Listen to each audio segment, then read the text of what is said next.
ಪಾಕ್ ಪ್ರಧಾನಿ ಶಹಬಾಜ್ ಶರೀಫ್ ರಣ ಹೇಳಿ ಪಾಕಿಸ್ತಾನದ ಸಂಸದನಿಂದಲೇ ಇಂಥದ್ದೊಂದು ಬಿರುದು ಬಂದಿದೆ.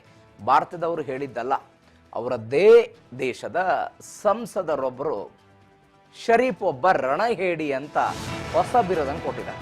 ದೇಶವೇ ರಣಹೇಡಿ, ಪಾಕಿಸ್ತಾನ ಅನ್ನುವಂಥ ದೇಶವೇ ರಣಹೇಡಿ, ಆ ಮಾತು ಬೇರೆ. ಆ ದೇಶದ ಸಂಸದರೊಬ್ಬರು ಪಾಕ್ ಪ್ರಧಾನಿಗೆ ಇಂಥದ್ದೊಂದು ಮಾತನ್ನು ಹೇಳಿದ್ದಾರೆ. ತನ್ನದೇ ದೇಶದ ಪ್ರಧಾನಿಗೆ ಬಿರುದನ್ನು ಕೊಟ್ಟಿದ್ದಾರೆ ಸಂಸದ. ಪಾಕಿಸ್ತಾನದ ಸಂಸತ್ನಲ್ಲಿ ಸಂಸದ ಶಹಬಾಜ್ ಕೆಂಡಕಾರಿರು. ಶಹಬಾಜ್ ಶರೀಫ್ ವಿರುದ್ಧ ಆಕ್ರೋಶದ ನುಡಿಗಳು. ನಿನ್ನೆ ಇಬ್ಬರು ಜನ ಸಂಸದರು ಅಕ್ಷರಶಃ ಪಾಕಿಸ್ತಾನದಲ್ಲಿ ಕಣ್ಣೀರು ಹಾಕಿಬಿಟ್ರು.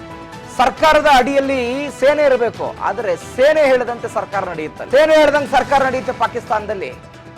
ಶಹಬಾಜ್ ಶರೀಫ್ ವಿರುದ್ಧ ಸಂಸತ್ನಲ್ಲಿ ವಾಗ್ದಾಳಿಗಳಾಗ್ತಾ ಇರೋದು ಇದೀಗ. ನಮ್ಮ ಪ್ರಧಾನಿ ಭಾರತದ ವಿರುದ್ಧ ಒಂದೇ ಒಂದು ಹೇಳಿಕೆಯನ್ನು ಕೊಟ್ಟಿಲ್ಲ, ಯೋಧರಿಗೆ ಹೆಂಗೆ ಇವರು ಧೈರ್ಯ ತುಂಬುತ್ತಾರೆ, ಇಂಥವನನ್ನ ಪ್ರಧಾನಿ ಅಂತ ಕರೆಯೋದಾದ್ರೂ ಹೇಗೆ ಅನ್ನೋದನ್ನ ಶಹಬಾಜ್ ಮೋದಿ ಹೆಸರು ಹೇಳೋದಕ್ಕೂ ಕೂಡ ಹೆದರುವ ಹೇಳಿ ನೀನು ನಮ್ಮ ಯೋಧರಿಗೆ ಏನ್ ಧೈರ್ಯ ತುಂಬತಾನೆ ಇವನು? ಒಂದು ಹೇಳಿಕೆನಾದ್ರೂ ಕೊಟ್ಟಿದ್ದಾನ? ಭಾರತ ಜಗಜ್ಜಾಹೀರವಾಗಿ ಹೇಳ್ತು, ಪ್ರತಿಕಾರ ತೀರಿಸ್ಕೊಳ್ತೀವಿ ನಾವು ಅಲ್ಲ. ಈ ತರನಾಗಿ ಹೇಳಿಕೆ ಕೊಟ್ಟವರು ಏನೇನಾಗಿದ್ದಾರೆ ಅನ್ನೋದು ಕೂಡ ಗೊತ್ತಿದೆ. ಪ್ರಧಾನಿ ವಿರುದ್ಧ ಮಾತನಾಡಿದ್ದಾನೆ. शेरों का लश्कर, उसका सरदार गिदड़ हो तो वो नहीं लड़ सकते, वो जंगे हार लेते हैं. जब आपका वजीर आजम, जब आपका लीडर बुज़दिल हो, वो मोदी का नाम ना ले सके, उसको आप क्या पैगाम दे रहे बॉर्डर पे लड़ने वाले उस जवान को? अगर शेरों का लश्कर, उसका सरदार गिदड़ हो तो वो नहीं लड़ सकते, वो जंगे हार लेते हैं.